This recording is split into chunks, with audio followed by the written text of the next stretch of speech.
Okay, you get the same opening question as everybody. All right. What does it mean for you to be intentional? What does it mean for me to be intentional? To me, what it means to be intentional is to consciously slow down so that you can speed up and walk in alignment, walk in integrity, create a life by design. Consciously slow down to speed up. Consciously slow down so that you can speed up, walk in integrity, and create a life by design. I'm guessing this is going to be a bit of a mind warp for most of our listeners. So I think so much of the time, we're just thinking in motion. We're running from one thing to the next. And one of the most challenging things for people is to slow down and actually ask themselves, what do I want to consciously create here instead of unconsciously just recreate, right? Mm-hmm. So many of the problems that I see happening are people just recreating and rehashing a lot of the same things day in and day out because they refuse to slow down. We refuse to slow down. We have a pace that we operate at, and so we just keep creating more of what's familiar to that pace. So when we slow down with the awareness, that's what I mean by consciously, right? We're slowing down to create greater awareness and ask ourselves, hold on a second, what do I actually want to create here? What do I actually want to build? Is it in integrity with the life I want? And am I designing a life, or am I just being a victim to repetition and rehashing the past, right? External circumstances. Wow. Okay, so... Is that still a mind warp? There's going to be a lot to unpack. Let's give people just a little bit of background on who you are and what you do. And they will have figured out by now, of course, you're my wife. I am the queen. The queen of Gravitas, yes. The queen of Gravitas Enterprises, the Momentum Company, all the things that we do. Talk to us a little bit about your background, what brought you here, and the give us a little bit of a preview into the book, if you would. Well, of course, I'm your love. First and foremost, my name is Jewell. I am a warrior at heart. I think that when I speak to people, if you're a warrior, you just know that you are one. And I am one. I've been a warrior since day one, fighting battles, facing challenges. I loved great obstacles as a child. I loved to lead. I was always, wanting to be large and in charge out in front and throw a good challenge at me and I'll overcome it. And that's really, obviously a product of our upbringing and our past as well, We moved around a lot. Actually, we're recording this podcast from Italy. We're sitting in Tuscany right now. And this is the place of my homeland, right? So I grew up here in my early formative years. We grew up in Europe, Italy, traveled a lot. Dad worked for the U.S. government. So there was a lot of constant change, a lot of chaos sometimes, right? And just having to really adjust, adapt to new environments, new cultures, new people, always be reinventing yourself, always a new challenge, always a new thing to overcome. And so while it was very exciting and it created a lot of insatiable appetite for desire or adventure, it also created a bit of an addiction to chaos, right? And always needing to have things changing all the time. And so I won't tell you the whole story, but that program is beautiful on one side of the coin because you can have a very high risk tolerance. You love adventure, you love challenges, but you also create a lot of messes. Relationally, in business, financially, with your body, all of it. And so I walked through decades of kind of living these two worlds, right? Lots of adventure, lots of excitement, lots of passion, lots of chaos, lots of drama, lots of problems to always fix. And so I hit a breaking point years ago where I was like, there's got to be a different way to build businesses and build a marriage and build a life where I can still have adventure and I can still pursue things that really excite me. And I don't have to always be burning everything down in my path. And so this is a very long, a very short-winded way of saying that's where Drop the Armor was born. This book, this journey was really my journey of refining that old program and stepping into a life of greater alignment, where I could be doing the work that lights me up, be having the marriage that we have today, the family that we have, and do it from a totally different place. Beautiful. You know what's coming through it, I think that most people wouldn't get to know naturally, maybe about you, is the level of depth that comes with you in a conversation with you. And people are going to get a taste of it today, right? They're going to get a taste of it through this podcast, or if they watch the video on YouTube, or they watch some of the short clips that we post. How did this past of yours play the sense of adventure, the variety, the way that you grew up, some of the things that happened to you along the way? Like, how did that all play into the depth that now comes with Christine? Yes, I'm a very deep person. I like to go deep and wide with everything. Our relationship. I want people to know, like, we don't have normal conversations. We don't have normal conversations. We don't sit around generally, and we're not talking about the news or the football game or people or things like this. I mean, it's always something going deep into a piece of scripture or dreams that Christine's having or that we're having, or there's never what I would call a normal conversation per society's standards. There's a level of depth that Christine brings to the table that you do get access to that through this book, which I think is fantastic. It's changing people's lives. But where does that depth come from? I love this question. I like to go deep and wide. I don't like to play at the surface level. I find it boring. And again, this really goes back to the first question that you asked about intentionality, is that when we always rush and we're always playing at the surface level, we really miss out on the richness and the depth of life and the experience of every moment. And I think so many people we're skimming our lives. We're just rushing. We're always rushing to the next thing. We're missing out. We're missing out on moments with our family. We're missing out on moments of romance with our spouse that we're never going to get back, conversations to get to know each other. We're missing out on really the joy of the work that we're doing right now, intimacy with God. And I wanted to say that because it is so perfect that we're recording this and you asked me that question in Italy, in Tuscany. We're sitting at a country farmhouse. I wish you guys could see the background, but we're surrounded by fields and cypress trees, and we saw some we've seen the wheat wildlife. We've seen wheat harvest. Is in full swing. Yeah, There's we see vineyards, vineyards. Awesome. Yeah, and we've been here for 2 weeks. And like I said, I grew up here, and so this is really the thing, is the insatiable appetite for life that I believe comes from experiencing a place that is rich already in history, in culture, in relationships. Like just being here. If you guys have been to Italy or probably other foreign countries, people slow down. They eat longer. They slow down. They spend more time talking to each other, I think. And so I want to say that I grew up with that program of a depth and a richness of life anyways. We weren't rushing around as kids. It wasn't always like, get ready, you got to go to this practice and then that practice. And then, we weren't driving a half hour here, a half hour there. We were sitting at home. We got out of school to go have lunch with our family. We had afternoon naps. We had a beautiful, on one hand, and I talk about this in the book, it's like this contrast of this beautiful life and then also living with an addict. My father was an alcoholic. So it was like on one hand, really beautiful, really rich. On the other side, there was a whole other world that was really dark. But on this side, there was a lot of beauty around me all the time, in the landscape, the physical landscape of the place that we lived, in the pace of life that we had, in the conversations. Like there was so much richness. And so I talk about that in the book, but one of the core programs that I had was Life is an Adventure. And it's meant to be fully experienced. Like that is truly a core program. Now, I had another program that came from living with my dad's alcoholism and addiction and, all of the stuff that came with that.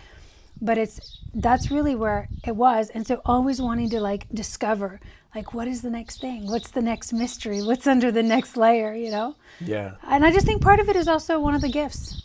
I know. That's also one of the gifts God gave me, is the ability to see beyond what meets the eye. So I never take anything at face value. I'm always like, no. Let's get in there and let's taste it more. Let's go deeper. Got it. Get So I definitely pick up the, your upbringing, where you grew up, how you grew up, that definitely plays into really a higher standard. right? One of the things we talk about in the Thriving Leader is standards and stewardship, right? And so you just have a higher standard for what good living looks like, right? Exactly. Okay. Lifestyle. So, yeah, a higher, and you've definitely challenged me, right? Growing up quite different, right? On a leech farm in central Minnesota, in a very different, also in many ways very rich in its own way, right? Yeah. Just a different standard, a different level of expectation for what like really amazing gets to look like. So How cool is that though? Like, talk about two totally different worlds colliding, and it works. Right, it does work. More about that later, because there's this interview is busting with things that we could talk about and directions we could take it, and I'm trying to channel intentional marriage. I'm trying to intentionally channel it a specific direction. Okay. So you mentioned the beautiful side of it, but also the dark side of it, and I'm venturing to bet that there's a bunch of people that listen to this podcast or that will hear this show at some point or see this at some point who have dealt with alcoholism, dealt with abuse, dealt with different things like that in their life. So how has that also played into your depth? Yeah, like I said, I grew up in Italy, so Italian was my mom's native language. English was my father's native language. He was living in a country that was really foreign to him, and from a young age, I'm giving you a little bit of backstory because I think it helps us to really understand too, like where our parents came from and what their origin story was, because their origin story affects our origin story, and our origin story affects our children's, and we keep passing these stories on, but my dad was abandoned really as a child by his physical father, so kind of like a lone wolf really from the beginning, raised as an only child. Mom wasn't really there, a lot of abandonment, a lot of if it's going to be, it's up to me, lone wolfing it. And so it's interesting that throughout his whole life he was always feeling like a foreigner.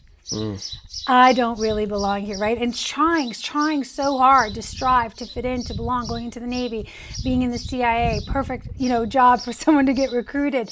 That is a lone wolf. But I witnessed as a little girl sort of this hero of mine, because guys, if you're listening, you are your daughter's hero. Like, you are her first love. And my dad, I talk about that in the book, he was really my first love. And I was so desiring to be close to this man who was so full of life and so charismatic, like top sales, like making great money. We were traveling the world, like we had this beautiful lifestyle, but he was like unreachable.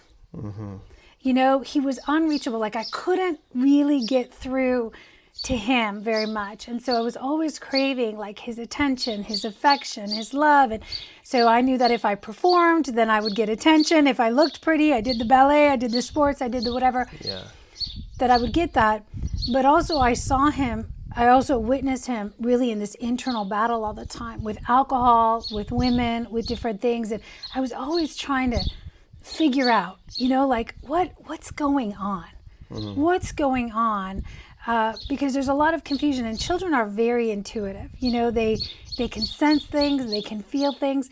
And so it was almost like a discovery also of wanting to reach something that I could see, that I could feel, like the intimacy, the connection, the desire to be there, but then like never being able to access it, right? Yeah. And then you're watching this man that you love, that's your hero, one day loves you and is hugging you, and then the next day is stone cold and is very aggressive and physically and verbally abusive, and it creates a lot of confusion. And so I think when you have a lot of confusion around these areas, you start looking to discover, right? You want to do more discovery, to go like, what is it? What's going on? Yeah. And so has that led you down a path of just that following your curiosity, and is that what makes you so good at getting to the core, when especially now you work, to share it with the audience, you work in a capacity of as an executive coach in a lot of ways, and so you're working with some CEOs, you're working with CFOs, vice presidents, high-level leaders of, in some cases, multi-billion-dollar organizations, and so and you're helping them discover the core, the core. Seeds, a lot of these really deep things. Yeah, for sure. I think God is always preparing us. He allows us to go through challenges growing up so that we can grow, so that we can help other people, and so that we can change the story going forward. But really, growing up, it was like nothing really is as it seems, right? I just knew that. I also had a lot of just visions as a child. I think I've shared this with you. I had a lot of external visions and this ability to have insight and revelation into things that I couldn't ever really explain. But I think that having this physical experience with my father heightened that, right? Heightened that sense. It helped cultivate that sense to be able to see beyond what was really going on. And that's why even today as I coach, as we go through things, we really address the surface level because it's never really that, you know. I feel very fortunate now not to have all this cynical anger or resentment and stuff towards my father, because I could see the brokenness and the pain that came from his lineage, his generations, and that he was never able to break free from it. But so much of the behavioral stuff, you know, the affairs, the chasing women, the always needing to get the next sale, always needing to have the next things, and never being satiated, never being able to relax, never being able to be emotionally free, living in a cage. You know, and I see that so many people and so many of us. And, you know, I went through that myself, like put myself in a cage of protection for, you know, a couple decades, you know, because we always relive the program until we decide to break it. But, yeah, I don't think I ever saw, I think the only time I ever saw my dad really, really emotional was when the dog died, you know, years ago when I was little. And that was the first time I really saw my dad like crack, you know, and I was like, man. You know, anyway. Wow. All right. So the book is called? The book is called Drop the Armor, Release the Past, Ignite Your Faith, and Unlock an Extraordinary Life. And it is really a path of just that. You know, I think so many of us are wearing these layers of protective armor, walls that we've built to protect ourselves from either the pain of our past, the mistakes, the shame of what our parents did or didn't do, or what we did or what we didn't do, or what we're still doing, right? Financially, relationally, whatever. We've just got these walls up of protection. Maybe there's been betrayal, looking over your back, having to watch your back 24/7. We hear that all the time. I raise my hand. And so we carry all of this weight, all of this baggage, and it really is like an armor. It's thick, it's clunky, it doesn't allow us to move forward swiftly in our relationships. And so it's, how do you drop that? You know, we hear that stuff all the time, like just let it go. Let it go. How do you do that? You know, how do I let it go?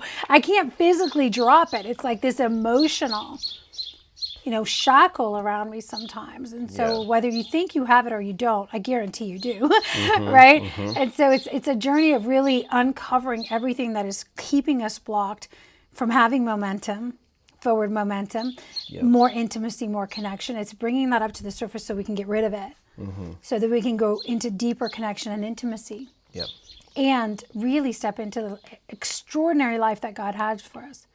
And I say extraordinary because nothing that God does is ordinary.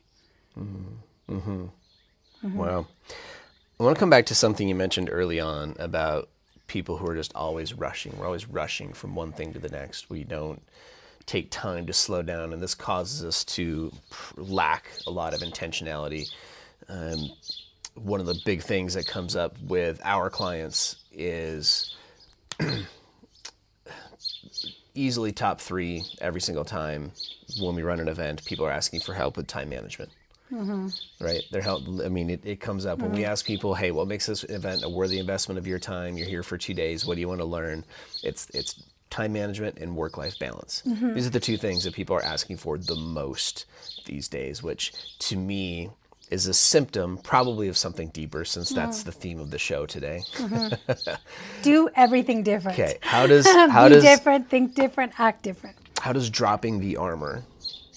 Well, first of all, before we go there, actually, before that question, how is people always rushing, never having enough time, never being able to stop and take a breath, always having to move on to the next thing? What is that a symptom of?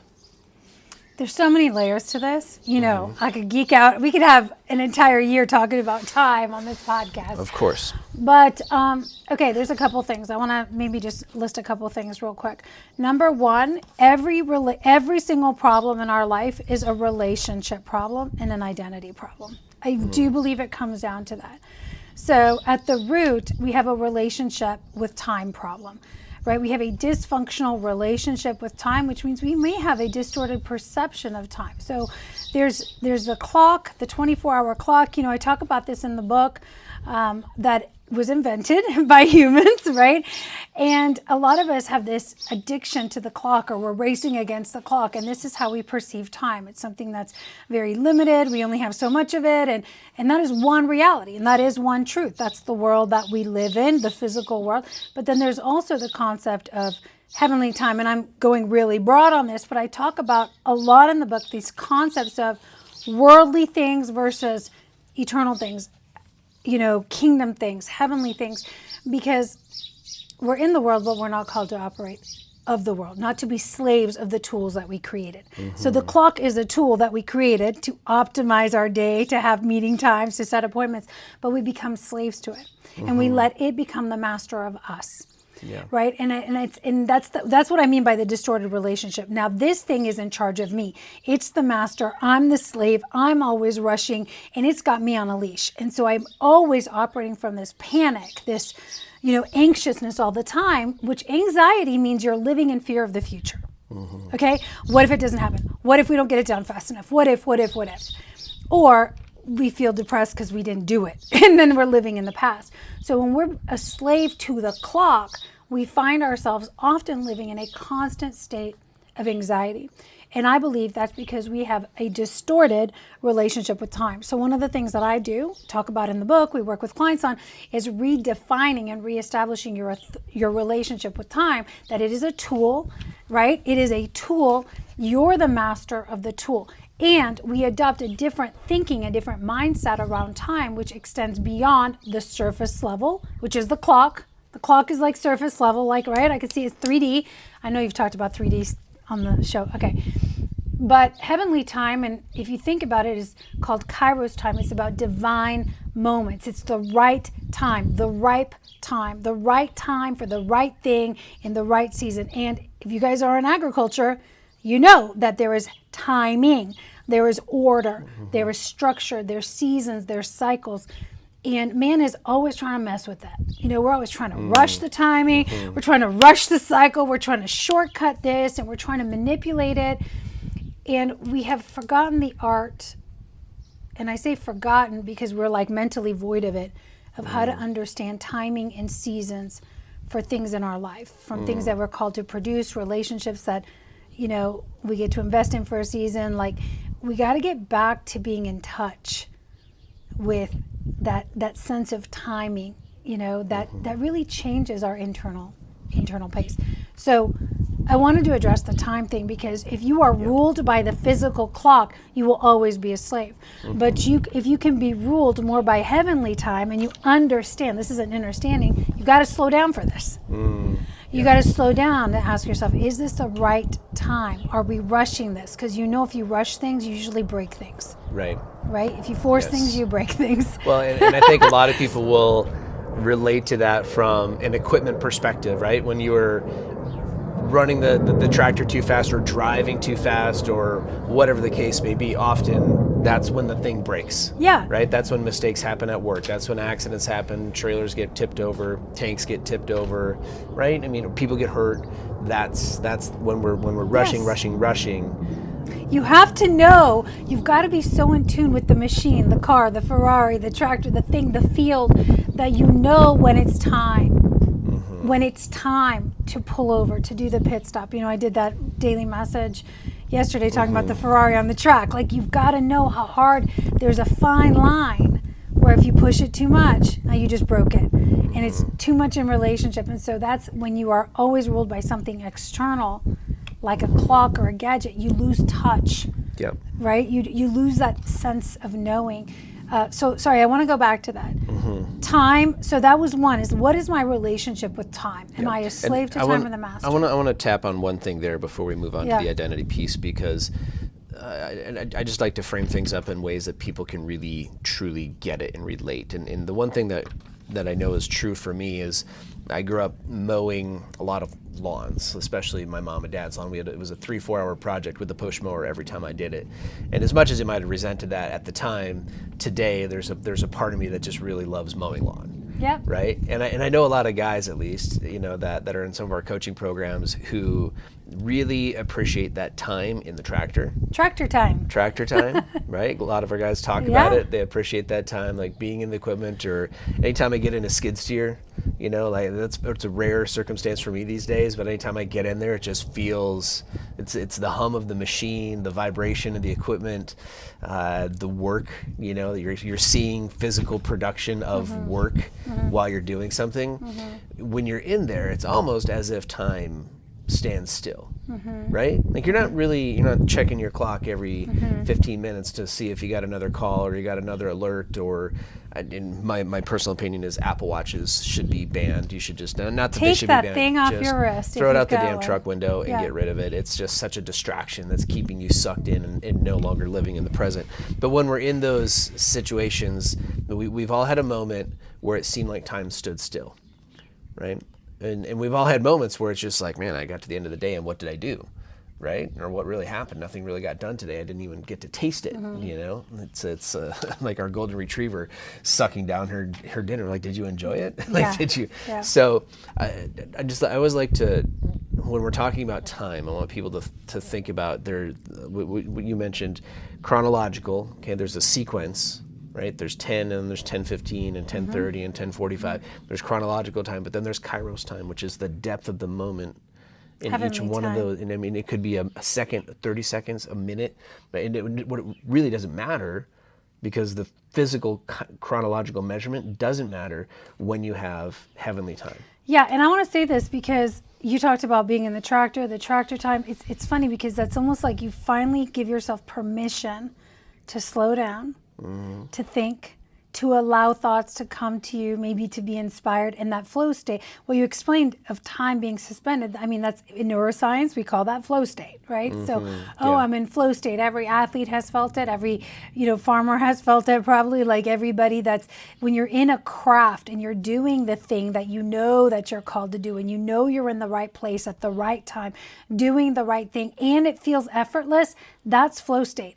That is you dropping into those kairos moments where you're working with time, and time is working with you, and the elements are working with you, right? And we can fall into this in conversation. Sometimes you've been in a conversation with someone, it's like, man, it's just like there's flow here. Like, this is effortless. Flow state is effortless execution that requires no conscious resources. Let me say that again. Flow state is effortless execution. That means you are not, having to pull a bunch of conscious resources, thinking about what you're doing, thinking about every move. It's just automatic. It's automatic. It's in your nervous system, but it's beyond just in your nervous system. It's you and everything around you working. I was a big mountain biker before. I love downhill skiing. Like, I come from a background of sports, and it's like when you're one with the bike, you're one with the mountain, you're one with the tractor, you're one with whatever you're doing, that timelessness. And here's the thing, you can't plan that. You can schedule tractor time, but what happens in that time, that flow state, that's a natural, that's a supernatural synchronicity that starts to happen. Do you know what I'm saying? And so that's my suggestion is, what if I entertain the idea that I could experience more flow in every single day, in every sales conversation, driving time? Like, that means you got to drop in, right? To spend less time all up in your head and up in everybody's business and stressing out, looking at the clock and what's next, and really just tuning in, slowing down. And the art of timing and time is being able to discern the right thing at the right time. Divine, like these moments, we've all had them. We're like, man, I didn't plan that. How we met, yesterday was a whole day of that. It was like, wow. It's just like things just locking into place. And I know it sounds maybe like hairy-fairy, but every single one of you listening has had moments like that, if you can think back. Like, when something unexpected, unplanned, boom, that thing came through. There's no way I could have planned that. Like, think about what you were doing in that moment. What were you focused on? Where was your head? It wasn't in my head. Oh, okay, right? Like, there's things that there's exercises we can do to kind of help people backpedal and figure out, how do I spend more time in this state, which is this state, versus the state of anxiousness and pressure, racing against the clock. Yeah. Which brings me into the next thing, and I'm going to talk about identity in a second, is the idea of balancing time. First of all, the idea of balance is ridiculous. There's no such thing, because the minute you think of something, you've got two scales. The minute you put something over here, this side automatically goes up, right? It's just like, and you're trying to figure out like what's just the right amount. And so I'm sure other people have said this on your podcast, I don't know, but for me, it's like throwing out this idea of needing to balance anything and operating from oneness, meaning integrity. Okay, let's just use this. Integrity isn't just doing what's right or being morally good and stuff, but the word integrity comes from the word integrale, which means whole. It's whole. And so a lot of us are living fragmented lives. Like, man, I'm over here doing this thing, but I feel empty in my relationship. I'm over here doing this, but like my fitness is sucking right now. And I just feel like I'm kicking butt and taking names in this area. And this is the expense of everything else. And then we try to shift and throw some balance over here. And okay, I'll spend time with the kids. And then this starts falling down. It's because we're always doing this. Yeah. Right? Instead of going, okay, I'm making a decision to build a life by design where I feel complete, right? Where I can feel complete. There's a sense of wholeness. And obviously there's a lot of exercises that we walk clients through in the process, but part of it is, again, a lot of what we're talking about is the psychology of eliminating these ideas that like balance is a thing. Okay. And I apologize if you've had other people on the show that say, "Oh, balance." I'm like, that's BS. Yeah.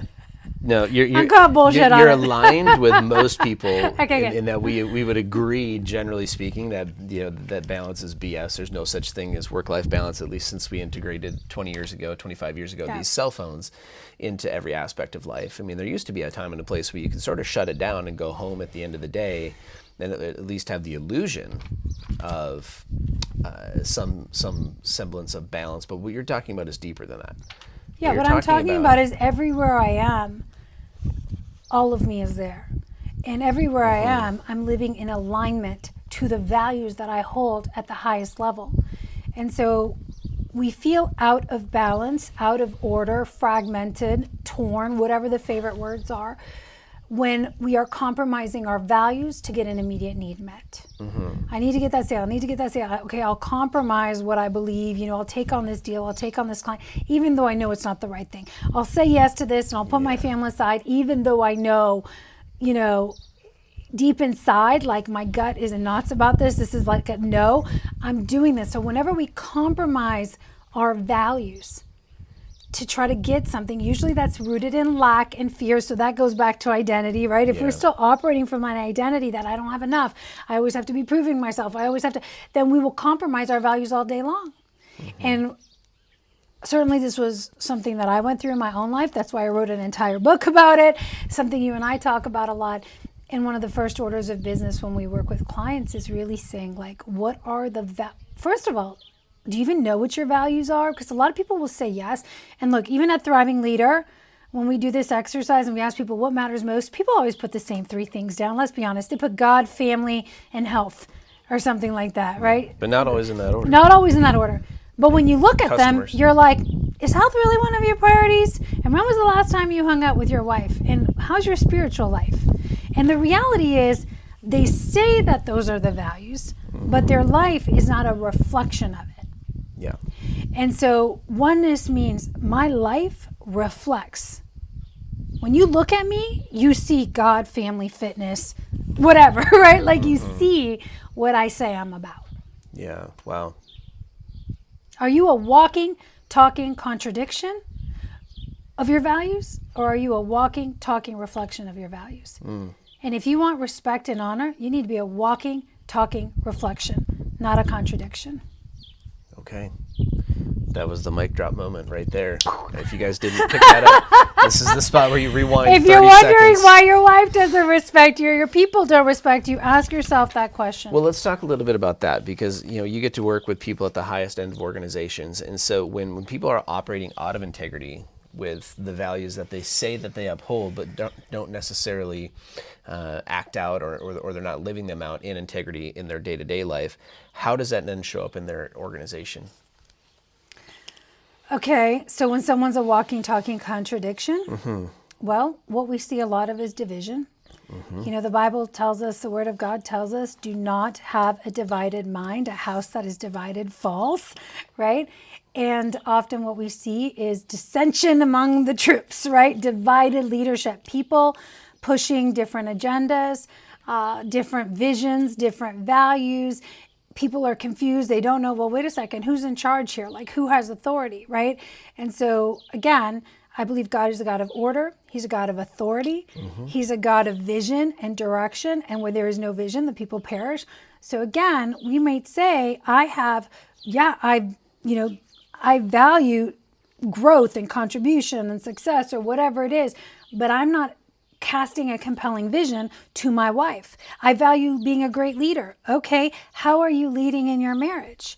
They don't. They sit around often and wait for their wife to say, hey, this is, like waiting for her to make decisions, waiting for whatever, letting your 8-year-old run the household.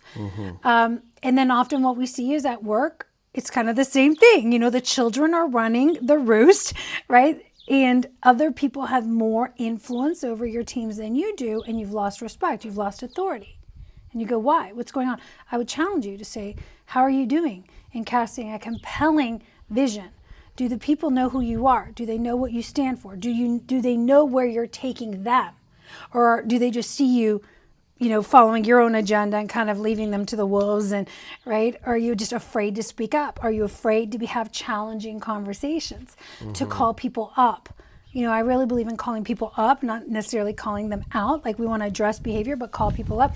So I think there's a lot of that. Is this fear of actually leading where you're leading from a place of authority without ego.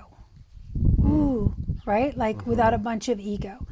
And so we just see this. And I just want to say that when there's a lot of fighting, same problem every day in your marriage, same problems inside your house, same problems in your teams, we see this a lot in leadership. There's so much ego. There's so much ego in the room, and everybody's striving for significance. Everybody's striving to feel validated, striving to feel important. And I think that falls back on the leadership. For us, it's like, how are we doing? Where do you see the need to meet the expectations of others getting in the way of people being able to live this level of integrity that you're talking about, right? Because I want to rewind just a minute, right? And what we're talking about here is what is someone's identity? In other words, like how are they showing up? Who are they showing up as? Who are they really? Right? And that identity, who they believe they are in at the deepest levels permeates through everything else. Yeah, and right? so you guys, and I know for myself, this has been one of those big lifetime challenges, and I know a lot of other people deal with this too. It's being really worried about what other people think. And this impacts how I use my time. This impacts how I show up, whether I take the client or don't take the client, right? Or whether I decide to do this or not. It's often because I'm worried. I don't want to let someone down. I'm worried about what they'll think. Or worried about what the customer will think. What if they won't call me back if I don't do this? Maybe the employee will quit if we don't do this, right? And that gets in the way a lot too. So can you speak to that a little bit from an identity, getting this aligned identity that's in integrity with itself, and how that can help me solve for this? I mean, I'm just going to tell everybody to read chapter 4 in here. It's called Shifting Your Allegiance, because it's my favorite chapter. It just says it all. In fact, I'm just going to start right there. I'm just going to read the first thing. Chapter 4. And by the way, this is fueled by obviously Matthew 6:24. No one can serve two masters. Either you will hate one and love the other, or you will be devoted to one and despise the other. You cannot serve God and be enslaved to mammon. Mammon is a spirit of greed, of fear, right? People, that has been translated to money, but it's oftentimes the things that we fear is because we think we're going to lose a sale, lose an opportunity, lose a relationship. And it's that spirit of fear, a spirit of greed, a spirit that is not of God. So it's like, whom will you serve? Choose this day who you will serve. because who you serve owns you. Who you serve owns you. Ask yourself this question: who and what runs your life? When we worship the things of the world, we become puppets of the world. By the way, when we are afraid of things and we are like puppets on puppet strings, that's worship. That's idolatry in a way, right? We're putting these things on pedestals. We become slaves to the things that we have built or created, and they literally consume us and take over our lives. Slaves to our businesses, schedules, other people's opinions. Where once there was joy and excitement, we find ourselves operating from pressure and underlying fear. We pretend we are in charge, but when we dig deep and get honest with ourselves, it's plain to see who and what is holding the reins, and it isn't us. What we think we're in control of is actually controlling us. So there's so much richness and depth right there. Like if you just read that over and over again, and the question is really, you know, do I want to be a leader or do I want to be a puppet? That's the identity. Because every single leader I work with, one of the first orders of business after, of course, like getting clear on your values and choose this day, like what kind of life do you want? Is if you decide and you raise your hand and you say, yep, I know I'm called to be a leader. Like it's in my bones. Like it's in my bone marrow. You know, it's in my blood. I'm a leader. Then part of that identity is being fully okay with being unpopular.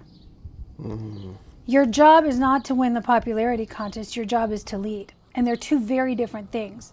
Because the person that is going for the popularity contest or the approval of man will never be able to lead men. And at the end of the day, people don't respect people who are always bending and twisting to please them. You know, and I'm going to say this as a wife too. Women, you know, seek strong, grounded leadership from the man in their life.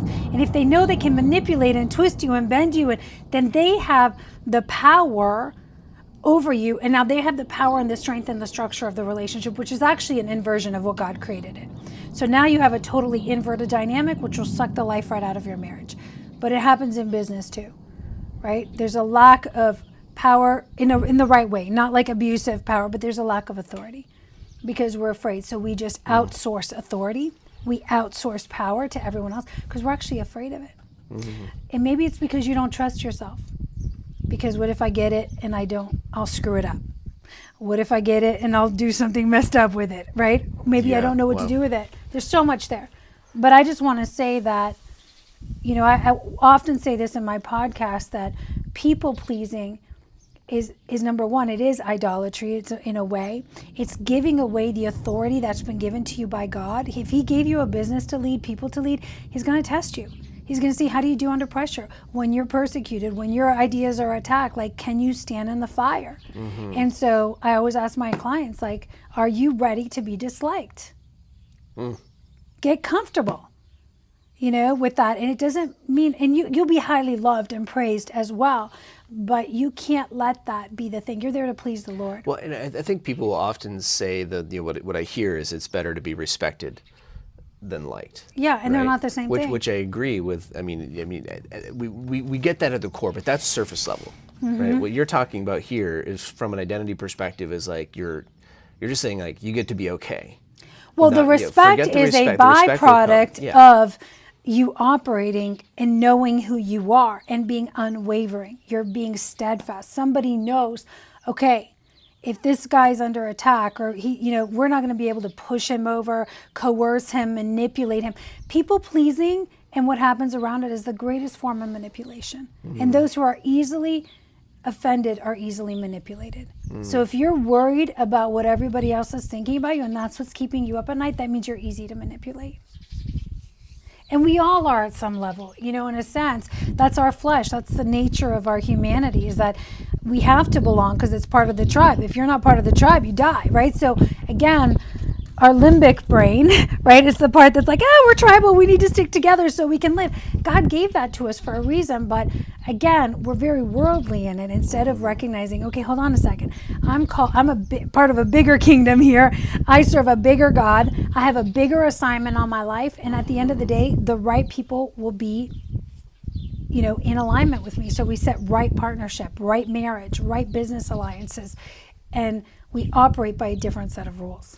Is that I where hope that makes sense. Does that make sense? it does? Okay. Is that where your peace comes from now? Yeah, it's like, as for me and my house, this is the Joshua moment, right? Like, this is Joshua. As for me and my house, we will serve the Lord. We're not going to serve man. We're going to love man. We're going to provide. The king is there for his people. Yes, we're going to serve the people, but there's a kingdom order. First comes God. And when God tells us to do something, we love each other, but I also am like, okay, I love you. I'm going to respect you. But if you tell me something that doesn't sit well, I'm going to pray about it. I'm going to say, okay, Lord, like what, there's still a hierarchy and an order to things. And I think God is seeking men and women who will lead with the right heart. One of the prayers is pray for the heart of David. Pray for the heart of David, the wisdom of Solomon. Because David was a man after God's own heart, and he screwed up. I mean, gosh, he did some awful things. If you listen to him, he did some dumb things. It doesn't mean that we're without mistakes, and God is gracious, but he was a man after God's heart above all. And I think that that's the key: is, do I want to really love the Lord and serve the Lord, and will I answer to him first and foremost? And am I willing to walk away? From things that are out of integrity, out of alignment. And again, that's that wholeness. That's that one sense of peace, because you're walking in integrity. So you can have spiritual peace and be physically uncomfortable. Is that, do you believe that's the solution for many leaders, people that may be listening to this right now? Truly, is it shifting the allegiance? I think it's everything. I think in order to be a great leader, you need to know how to be a great follower and a great student. And who is the master of you? Because if you're going to be, to whom much is entrusted, much is required, but who is leading you? Where do you go? Because the higher up you go, the greater the demands, the greater the pressures, the more responsibility. The weight of leadership is heavy.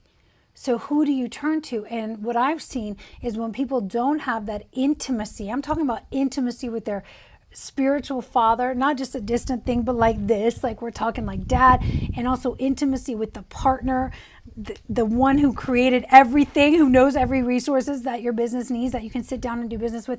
When you don't have that, who do you go to?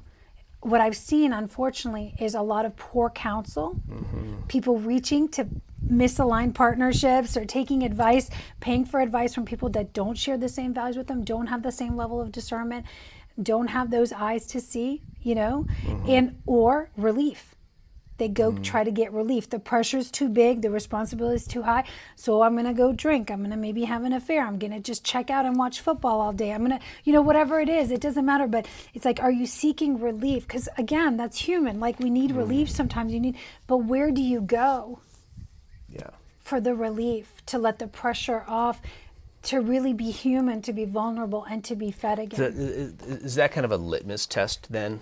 Would you give that to someone as a litmus test? What I mean by like that, really, like a litmus test shows where the pH, right, and like where it is on the scale. So what, if someone is consistently going to alcohol, drugs, sex. You're trying to escape from something, whatever. Seeping into ESPN for hours and hours at night, or the news, right? CNN or Fox or whatever, just seeping. If they're leveraging that consistently as the escape to shut down the work mind, is that somebody who's probably misaligned? Always. Yeah. Whenever we run, we escape from things, and we hear this language like, I just need to get away. I need to go take a vacation so I can just escape my, like it's almost like we're always either running away from something or we're running to something. That's why it's not, when we address the behavior, we miss the mark. I believe if, people are struggling with alcohol and we talk about just drinking, don't drink, don't do this, don't watch pornography, don't do this, don't, and we're addressing the behavior, it's like we're missing the mark. Because when you address behavior, you'll always have to regulate people by law. Like you're going to police people. So you've got to get to the heart of the matter. You've got to get to the roots to go, what is driving the behavior? And so when people are going to alcohol, whatever it is, the thing that soothes you, what's your pacifier? And where do you go for relief? And where do you go for strength and significance and worth? Just look, you're either running to something or you're running away from something. We could start to backtrack and go, okay, I'm running to that for what, right? For relief, for significance, for affection. I mean, again, a lot of affairs, it's not about a sexual thing. Sometimes it is a lust thing, but sometimes it's like people just want to feel a sense of connection and of love. They want affection so badly, right? And they're going to all the wrong places to get it. Sometimes they need adventure. So they're after the thrill because their life has become so boring that everything is just routine, that you're created for the great unknown. So this is where they get risk and like adventure. So it's really getting to the root of what are the things that are driving you to these places. Because you got to stop addressing the behavior. This is also why I don't agree with like, I know this is controversial, but when people say, oh, I'm still an alcoholic after breaking free from alcohol for years, they're still identifying as an alcoholic, and which is, again, an identity thing. It's like you're free from that, right? When you're free from that, you don't choose the thing. God changes the desires of your heart. The desires of your heart change. Anyways, that was a little side note. But I just wanted to say that if we want to lead, I believe God will test us to say, okay, I'm gonna apply some pressure. I'm going to allow you to experience some pressure. I want to see how you do. Where do you go in the middle of pressure? Do you run away and go try to figure it out on your own before you come to me? Do you use me as the last resort?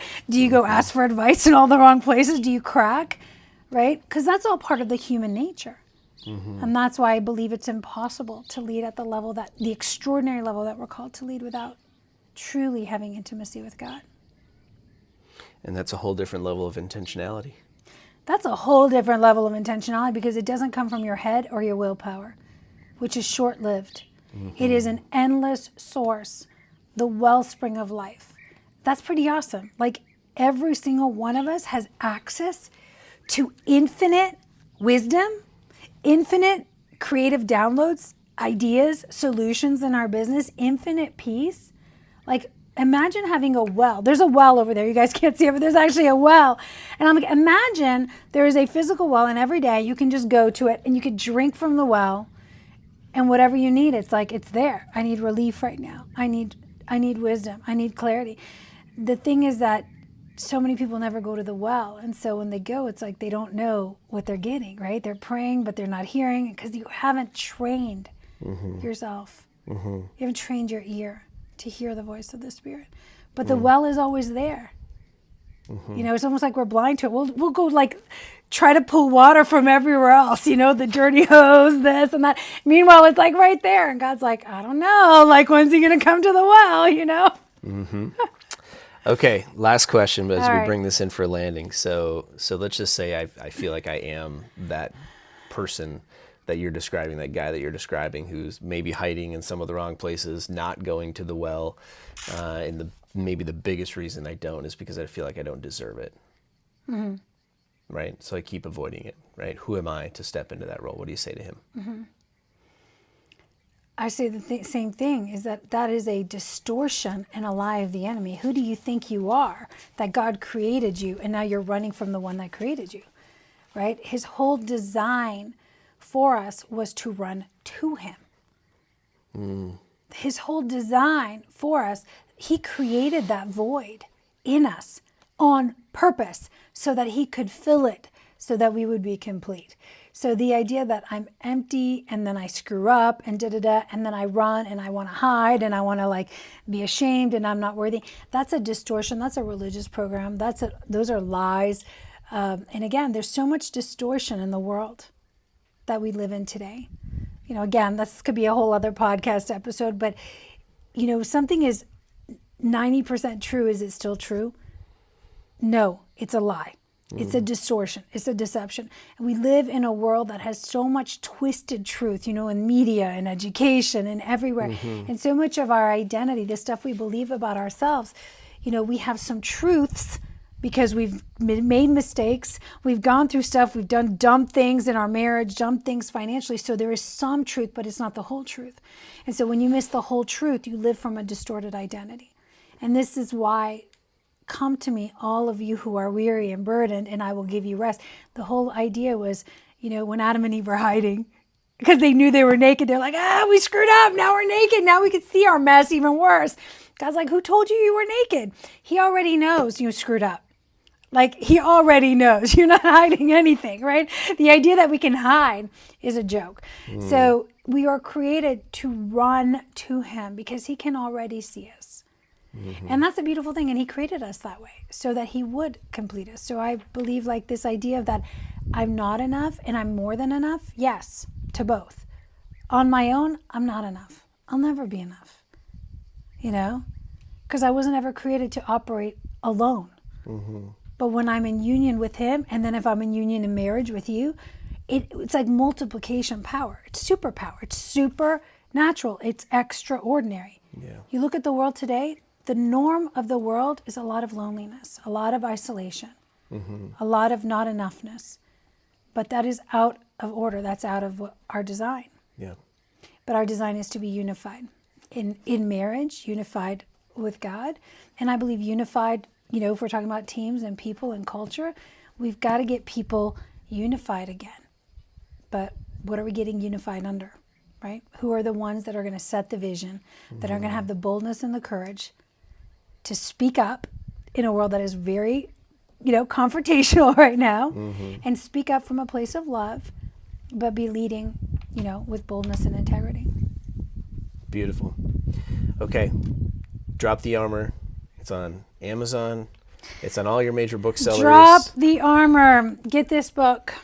Read this book. You can watch it or you can listen to it on Audible. Audible is a great one. I read it, so it sounds extra nice. It's very enjoyable to listen to. Listen, this book is on Amazon, Books, Barnes & Noble, all the major things. At the end of every chapter, there are some self-reflection questions. There's tables in here. You know, I like to give you like real life, practical, tactical things, even though a lot of these things that I talk about are big picture. We want to bring it down. We want to make it tactical, practical, so you can apply it to everyday life. So at the end of every chapter, there's questions for self-reflection, action items for you to actually move the needle from. And there's also some bonus resources that you can get with the book, which is the fillable PDF journal for those of you who like to do reflection and writing. Some guided visualizations. I'm a big believer in guided visualization and more. So you guys can check that out. Go to dropthearmorbook.com, www.dropthearmorbook.com, and you can order the book there. You can download the resources. Cool. Thank you for being on the show. This is a game changer of an episode. This is a game changer in an episode. And I just want to say, this is a physical manifestation of intentional leadership. Because we got together 5 years ago-ish, and yesterday was my birthday, and we were looking back over every year, and we were looking back at photos of my 43rd birthday. When we were in Colorado, y'all, we took a trip in the truck. We had the pop-up tent in the back of the truck. That was early in our relationship. We camped in the middle of the woods, like on an air mattress in the back of the truck. We were cooking food, like no campsite or anything, just, you know, wild and free. And I remember, Mark, you did the piece of wood. So we do this thing at some of our events where we have people write their limiting beliefs on one side, what they want to, you know, accomplish on the other side. And so I wrote down some of those limiting beliefs and what I was really dreaming about. And it was funny because that picture popped up yesterday. And it's amazing. In 5 years, 2 years, 1 year, your life can look radically different. And since that time, man, we have lived like lifetimes. And we keep growing in relationship and business. God is doing more and more amazing work in our life. We have 6 kids. We're in Italy for a month right now. I mean, these are not small things. These are things that people dream of. And we're sitting here on the deck of a Tuscan country home, recording this podcast, me with a book that I've written. Like, this happened in less than 5 years. Yeah. Come on now.